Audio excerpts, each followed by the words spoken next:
Hey, welcome to the Just Never Know podcast. I'm your host, Ron Frazier, and I'm joined by my good friend, Bei Li. Some of you know her as Betty Thomas. Thanks for being here, Betty.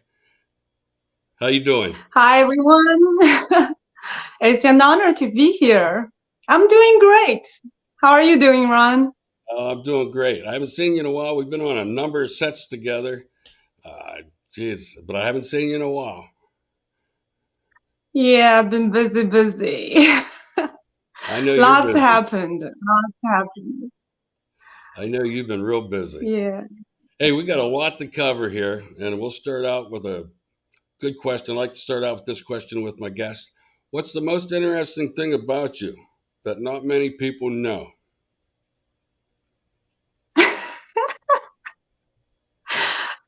I used to be fat and ugly.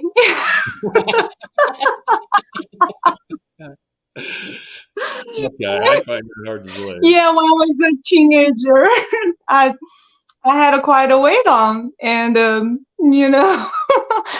yeah, that's one thing. And another thing is I have been I w- no I volunteered in a temple for 2 years.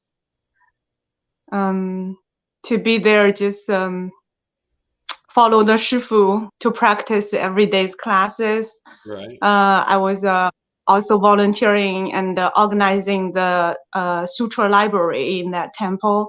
I take care of the receipts. I receipts when people come to visit. Um, yeah, just anything you can do in the temple, the shifu just lead you and tell you. And I have learned a lot in that 2 years. So, and I barely mentioned those to other people, and most of the people didn't know that. Now, where was this in China or was this here? Oh, it was in China. Oh, it was years ago. It was in China. Oh, okay. Okay. That was when my dad passed away, and I needed something. I needed an answer. I needed. Right. So I Right. just went to a temple and stayed there for 2 years. Wow. Hey, what was your childhood like in China? Oh, I was born in a small town. Mm, my parents are poor, I guess, but back that time, everybody is poor. Uh, so I'm the youngest child of the family. Even when we're poor, my parents still give me whatever they have. They still like love me a lot. Right. So I felt like most of my childhood is great. I was leading singer in the choir of my elementary school. I'm also a drummer in our elementary school's parade. Um, my math has been always bad. I don't know why. Since I was young, yeah, my math is always bad. But my Chinese are really good. I'm so proud of my Chinese.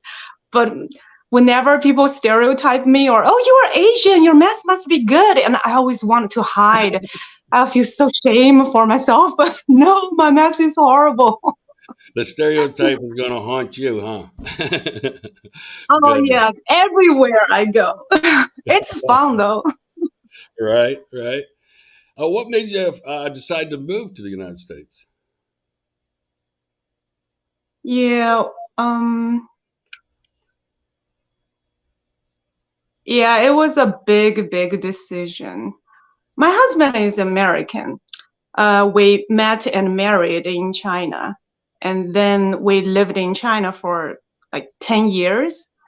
We were doing great in China. We were thriving. I had my career. We are doing great in China. We it's just my husband wants to further his career, and I thought that it won't be fair to him that if I say no, we don't go live in America, we just stay here forever, and I feel he stayed in China for 10 years with me after we get married. And I felt like, yeah, he should be able to choose his career goals. He should have.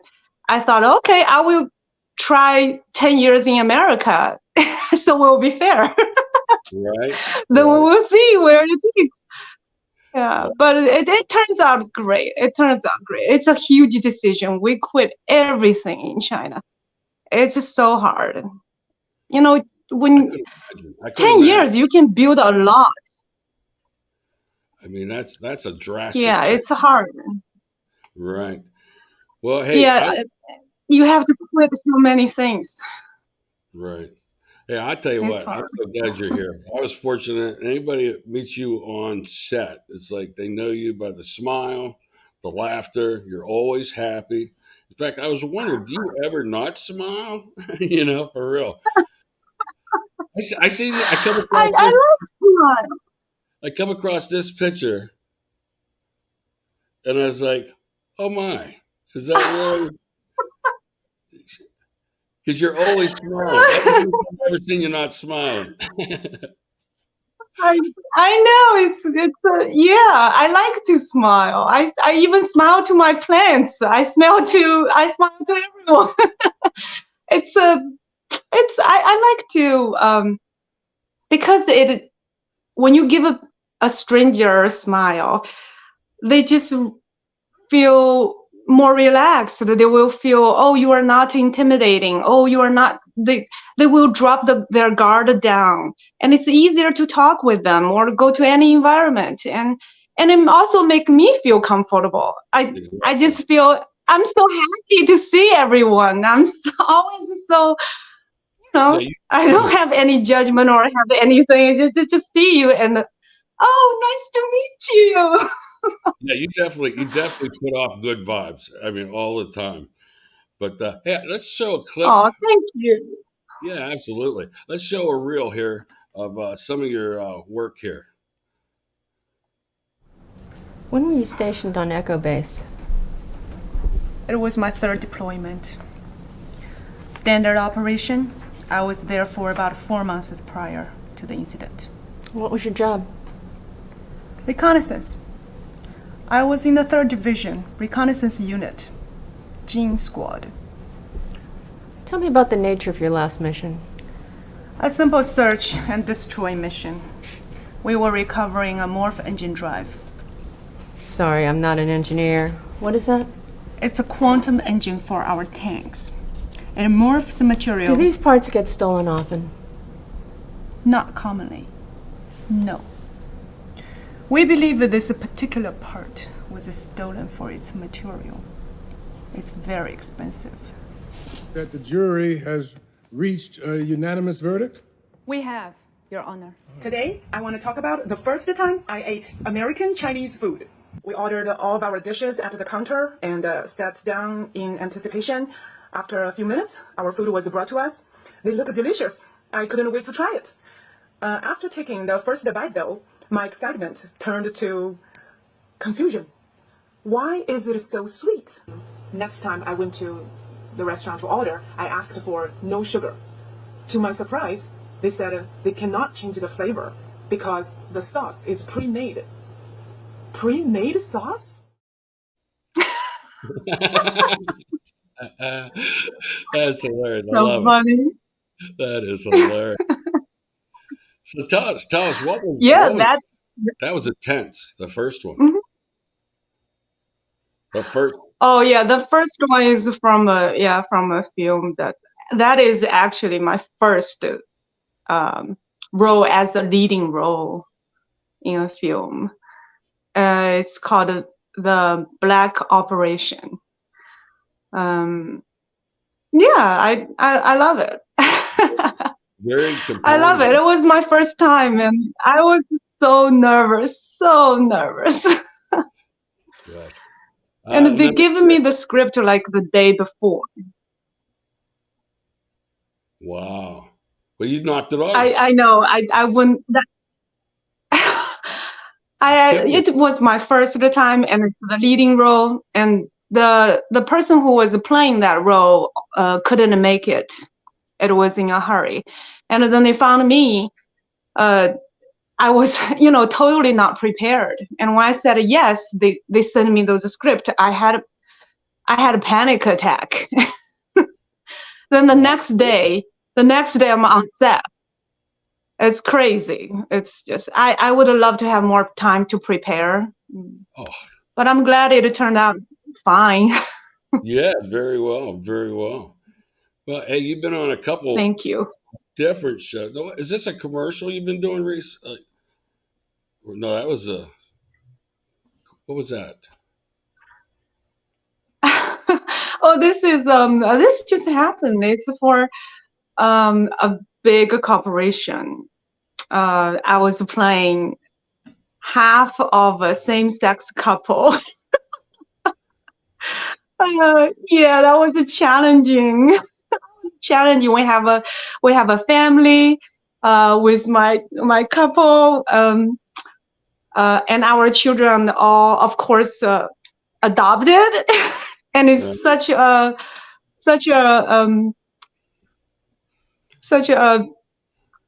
so many a colorful family. Let me say it that way.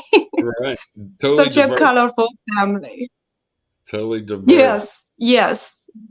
Wow. Yes, but it's full of love. It's full of fun, and I love the time we spent together. It was a new experience to me, and funny enough that I felt fine, and I totally played that role, and I don't know, I might be lesbian. Now, has that been your most challenging role? Has that been your most challenging role? I thought, no, not my most challenging role. All right. I felt great playing that. Very cool. And I Very, did feel we have emotions, we have affections to each other. Yeah, I think if you have, of course, everybody have been loved before, everybody have experienced this before. You just putting another object, and it just manifests. right. How about this? Yeah, my name is Hartman. Yeah, that is in a TV show. I'm a coastal guard. Yeah, pretty good. You just feel tough, and they had a set of workout dumbbells stuff in the back. I actually was working out at that time. I was wearing that, you're just waiting on set, and I thought, oh, there is a dumbbell. Let me put myself on the road. I'm strong. I'm tough. Paid exercise. Yeah, Here it we was go. great. Put me in the mood. Here's one. I remember this from. Well, you can give a shout out to some of your girls. Oh, wow. Where are you? Oh, that was a long time ago. Yeah, that was a long time ago. It was a rave scene. How do you call that? Yeah, for the Goth gemstones. and rave. Yeah. Yes. I Definitely some memorable didn't moments. sleep the night before.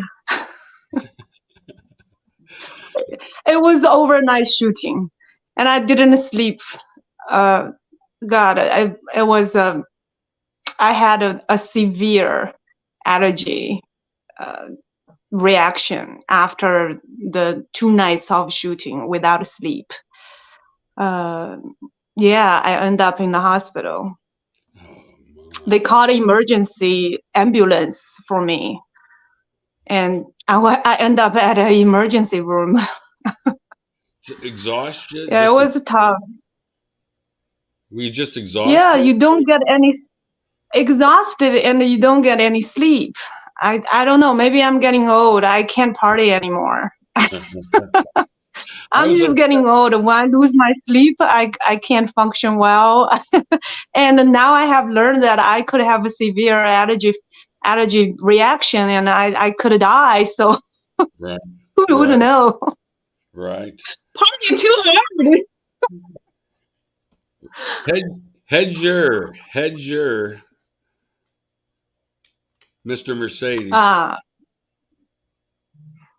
yeah, that was fun. Oh my, that was fun and so twisted plot and so much going on. Oh, this show is so interesting. I remember when I was delivering the verdict to the judge. In the end, we just rehearsal back and forth, back and forth. When I deliver the verdict, the bailiff would come to take my verdict to the judge. Then the judge will read it, and we were rehearsing. We were rehearsing many times, and once they were shooting, they were recording, and once the person who's supposed to take my verdict to the judge forgot to bring my verdict back to me when it's restarting.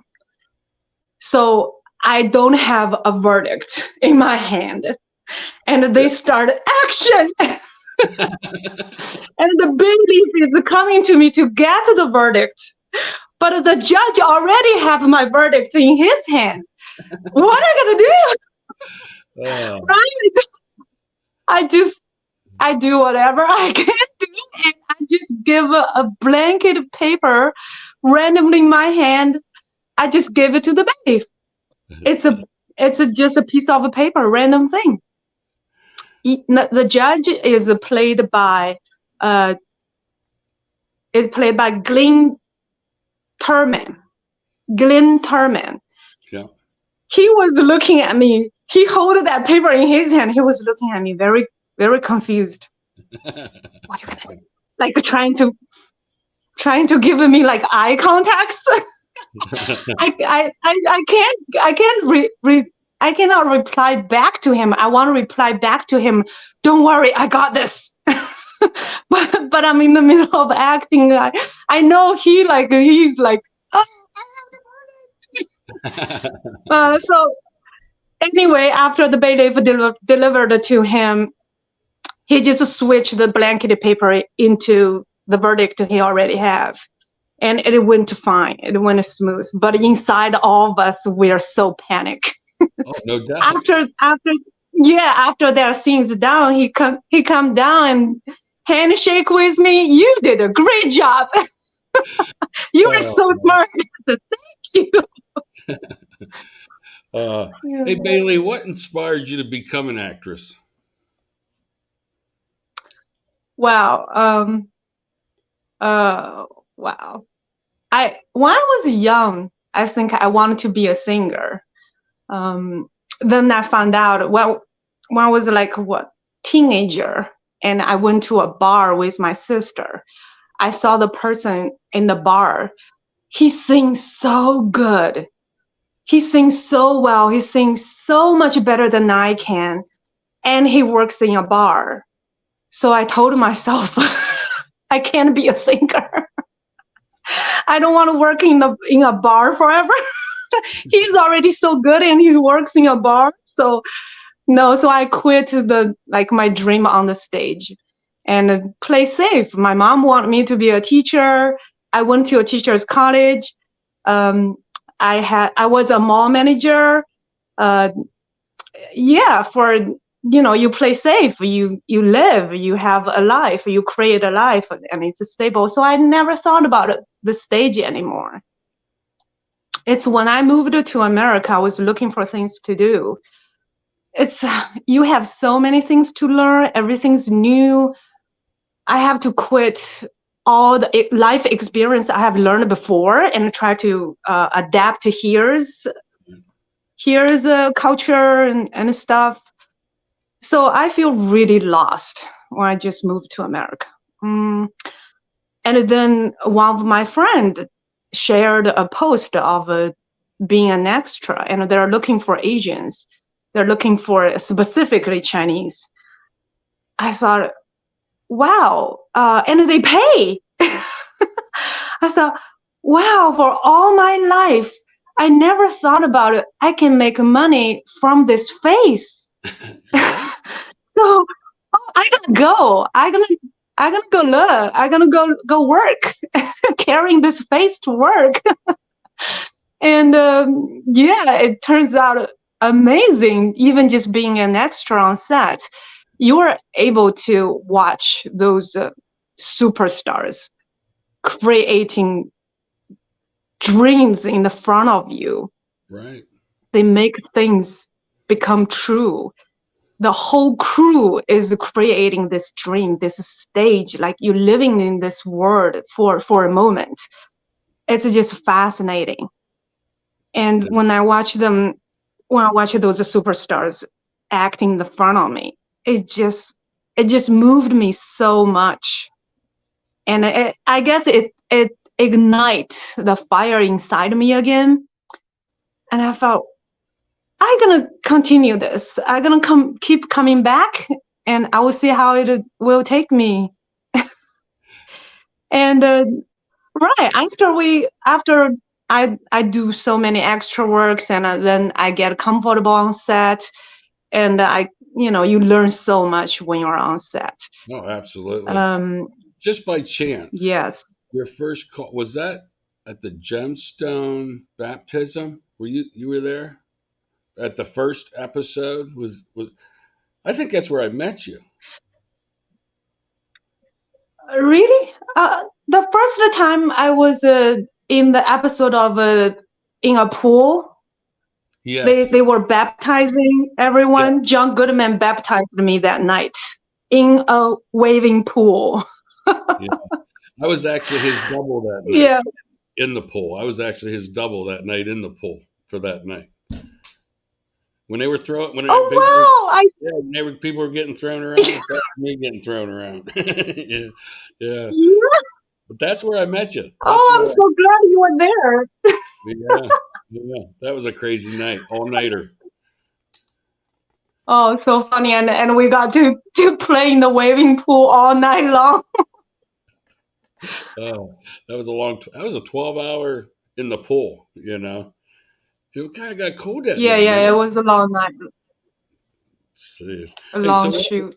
What are your hopes and dreams in the future of your career now?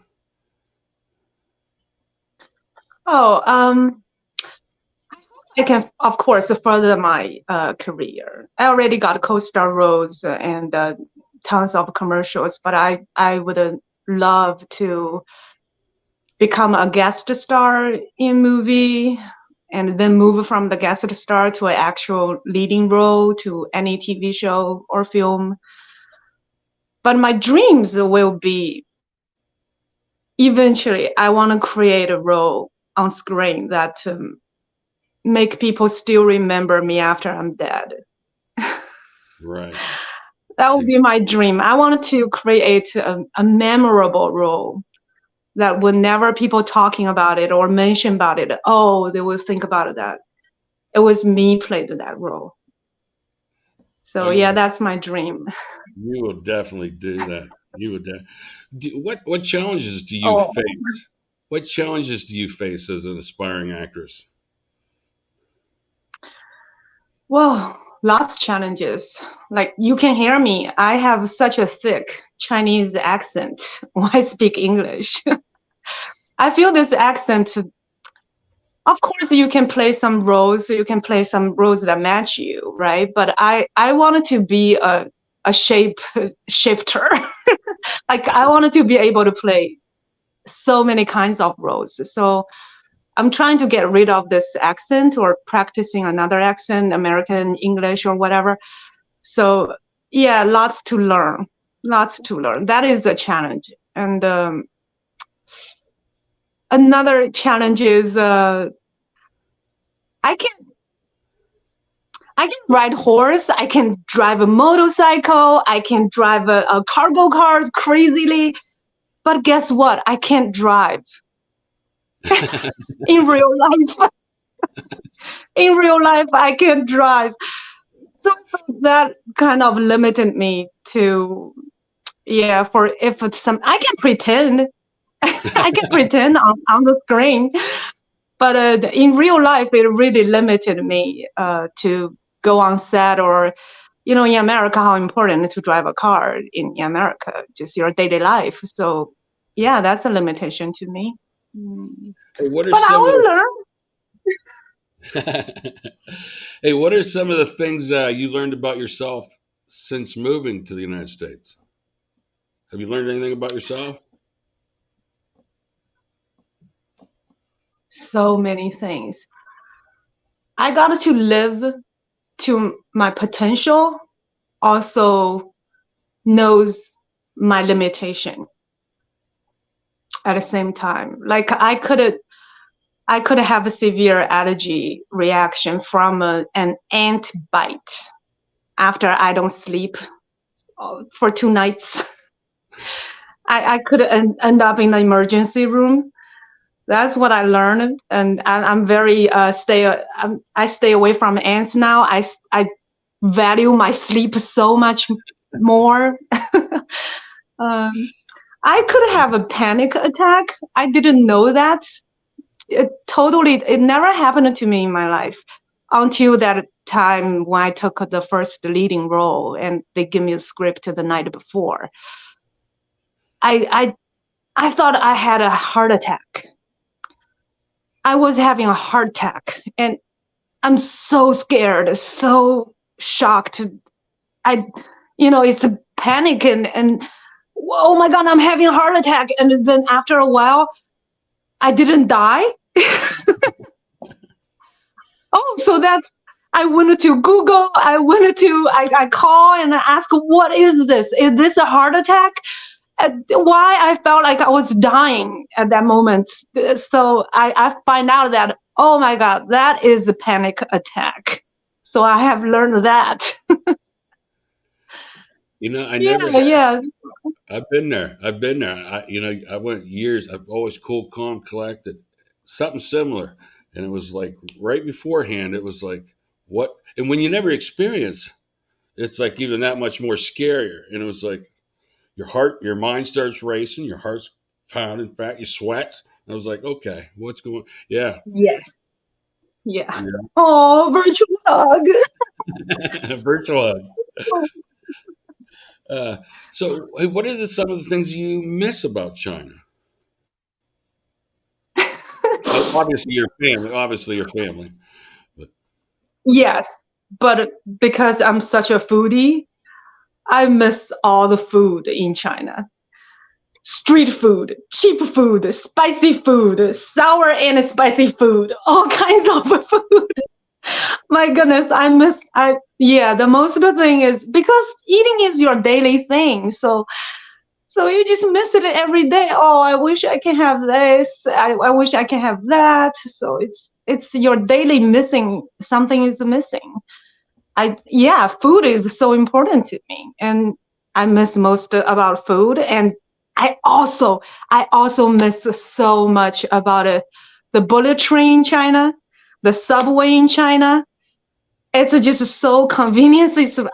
We were living a complex, and the subway was walkable. I just get out of my building, and there is a subway. It's just so convenient.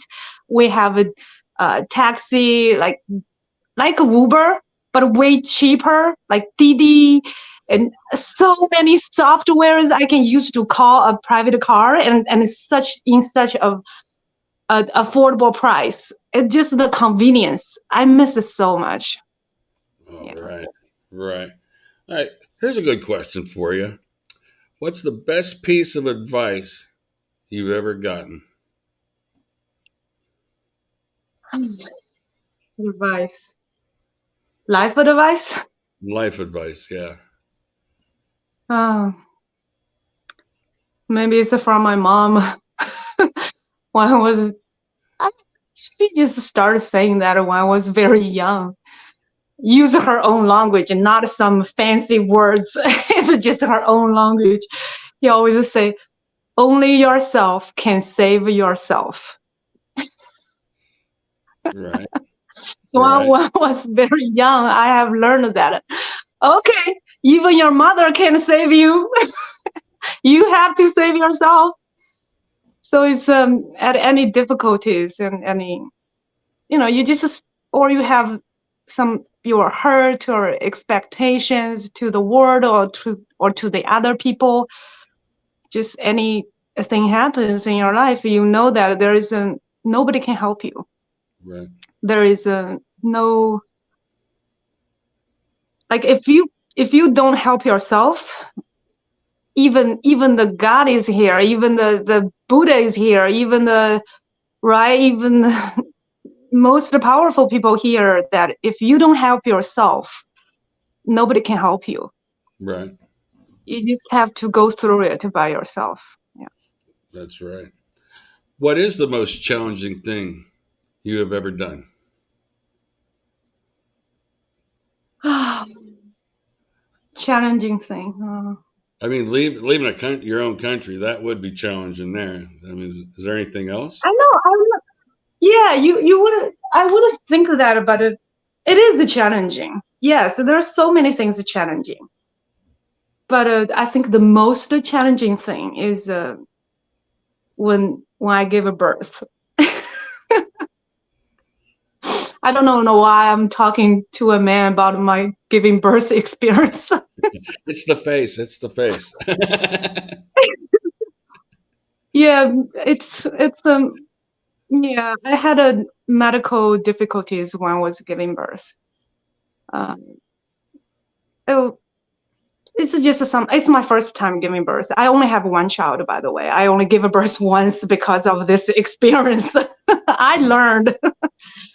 So I had a medical difficulties. It was long hours. I couldn't give a birth naturally.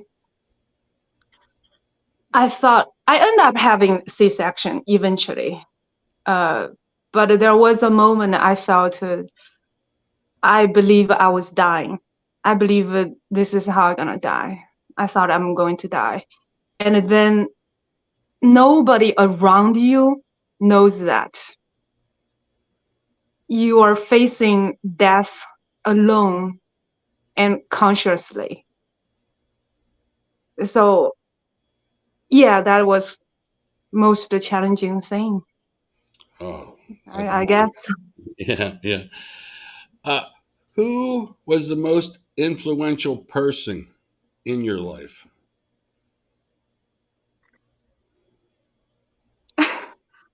My husband. Oh my God. Who else gonna be? When you live with someone for 15 years, this is the 15 years we have been living together after we get married.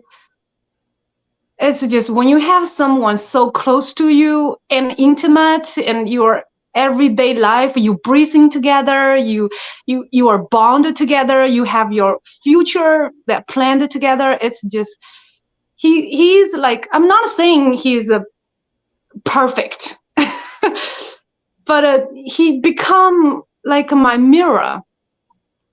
He becomes a mirror of myself. I have learned so much actually seeing myself from him. Like he reflects what kind of person I am, all my flaws, all my faults, all my, it's just, I can see myself so clearly, deeply that yeah, I keep it giving me a way to give me strength, give me yeah, to learn, slowly learn what is love and how to love myself. That's a Yeah, great. so I think I That's a wish great. I can use I wish I can put it in better language, in better, No, my English speaking skill is really I definitely understand. That's perfect. That's perfect. Here's I'm here's glad you off. get me. Oh yeah. Hey, here's off the wall. If you could ask any historical figure a question, who would you choose and what would you ask?